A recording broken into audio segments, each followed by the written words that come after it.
And I just want to bring everybody up to spec on a few things that we've been doing in the north. And we were just talking earlier on about the state of our nation. We have seen down in Dublin where, after the referendum, where it brought in the killing of our children, where the signs were put up, the north is next. That meant killing of our future children. Now, we don't look on age, we look on life. We've all lives here.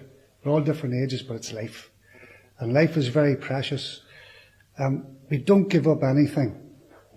We were down in Ardoyne with a few people a number of years ago, me and Tim. Tim's from America and is over helping us as well. And one of the chaps down in Ardoyne, he said a very relevant thing. He says, our country isn't for sale, and it's not for sale. We've been blessed with a nation, the country where we stand on. We have a sea around us. It's all one piece. So any lines that are drawn are really artificial lines. So God created...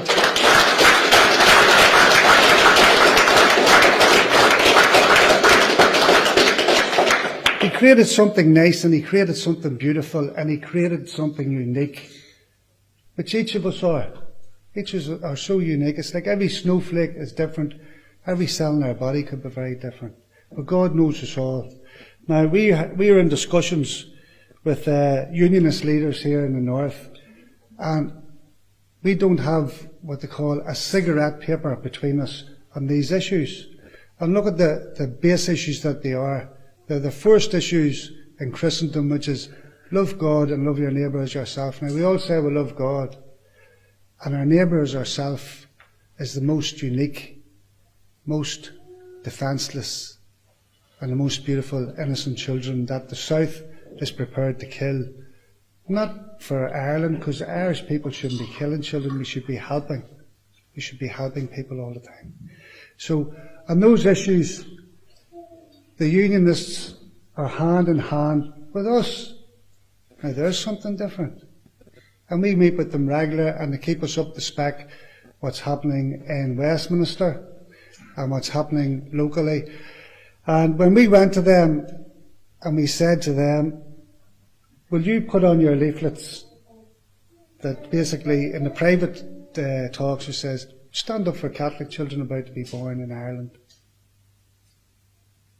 So this had never happened before. So they went back to their party headquarters, and they come back and they changed their leaflets from red, white and blue to blue, white and green. And they put on it, we are your pro-life candidates standing up for Irish children to be born. Now, we were just coming from the nationalist Irish side. We knew they were going to stand up for Protestant children to be born as well, which is correct. So they did that, and their vote increased. Their vote increased in South Armagh by 1,200 votes. So the tallies tell the difference. In Fermanagh, South Tyrone, we were involved with the pro-life movement as well, and Sinn Féin lost a seat, and they put it down to our canvassing, our lobbying, our knocking doors, our leafleting, our being active. When we were going round the doors in Fermanagh and Dungannon, the next day, Martin McGuinness, God rest his soul, was sending his canvassers round, putting other leaflets through the doors, saying, we are a pro-life party. But would you have believed that then? It didn't happen. They sold out our very nationhood. Of that wonderful island that God created, with the sea around it and us living in it, they've sold out our inheritance. If we sell out our inheritance, we sell out everything. We cannot be blessed anymore in this land if we sell out. So we are Irish men and Irish women here today, and we are called to this very city, this very day, and even God knows we're here because He said He knows everything. And we can speak the language of our neighbours who are Unionists and who are Protestants, and they would be very prepared, I would say, to come into a united Ireland with the spirit that we have and with the agendas that we have of true equality, true justice, true integrity, and true Irishness for everybody. Because over in England, remember as well, and I said this to a unionist politician at a meeting with unionists last week, the Queen of England signed into Parliament the killing of 9 million unborn children, some of which are Irish children. And I said it to a politician. I says, that woman has signed that in. Same as President Higgins from the South has signed it in. So they're actually working from an agenda that's equal to each other.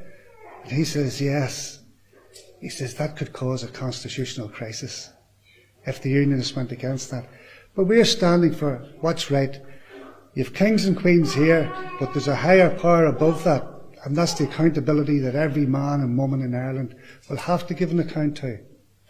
And we're prepared to do that, because if we're prepared to put into policies that are good and that are acceptable to our neighbours in this land, and who can accept where we come from and accept our politics, and that our Christianity is the exact same, that's attractive. Because I was talking to the lady and she's informed me here about down in the south, they're going to start building dozens and dozens and dozens of mosques. Now, where's the money coming for all of that? The chapels here are half empty. So the balance is going to be upset. St. Patrick would be turning in his grave. And it's the numbers that are coming in. Is our Christianity going to be overridden? There's no sense in having an Irish Language Act if the next language is going to be maybe Arabic. So all these things are false coming from Sinn Féin. They're only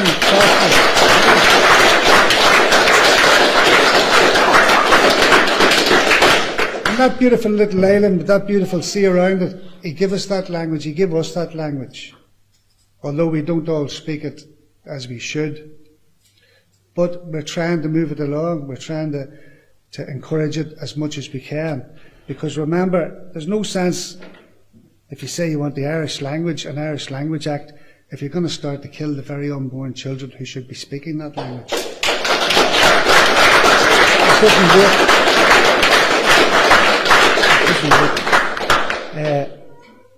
There is changes in Irish politics. There's changes even across unionism in the DUP, where the DUP, the chairman told us they have in place that if you're a member of the party, you have to agree that everybody has the right to life. That's enshrined. But that could change. He says as long as he's there. Now, he mightn't always be there because he's a little bit older than ourselves. So a lot of things are happening here, and there's a little biblical verse that I found out, and there's a lot of truth in it. And I'd like to just share a little piece of it with you, and maybe you'd be able to look it up again and see it for yourself. It's a little biblical verse from Ephesians 6, and it's called the armour of God. Now remember, in America as well, just think of this when I'm reading this. Young children that are born alive after being aborted but have been born alive are actively killed on that table. And then their body parts could actually be sold while they're alive.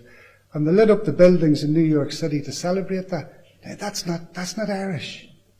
That's completely anti-Irish. That's demonic. It's satanic. It's wicked. So we can hear this, and we don't give up anything that God has given us, because He's given us our Irishness ourselves. So it says this, the armour of God. Finally, be strong in the Lord and in His mighty power.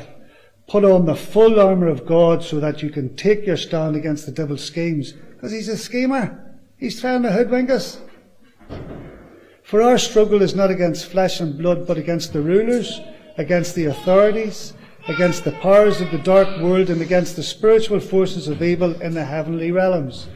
Therefore put on the full armour of God, so that when the day of evil comes, you may be able to stand your ground, and after you have done everything to stand, stand firm, with the belt of truth buckled around your waist, with the breastplate of righteousness in place, and with your feet fitted with the readiness that comes from the gospel of peace. In addition to all this, take up the shield of faith, which you can extinguish all the flaming arrows of the evil one. Take the helmet of salvation and the sword of the Spirit, which is the word of God, and pray in the Spirit on all occasions with all kinds of prayers and requests. With this in mind, be alert and always keep on praying for all the Lord's people. With these things, you look that up yourself and you see how your shield is needed to stop the attacks that are coming upon us. The sword is used as a strength. The helmet keeps our heads right. Check out them, because these are for us in this day. And we thank God that we haven't lost this yet. But we also thank God that we have leadership in this land that are prepared to stand up for what's right and what is for Irish, and welcome everybody in the proper way into our land, because we have structures and ways and means of doing that. It's just like down the south at the moment, they're overriding all these things and they're running another agenda, which is an Irish. Gurma Yoga. Thanks for coming.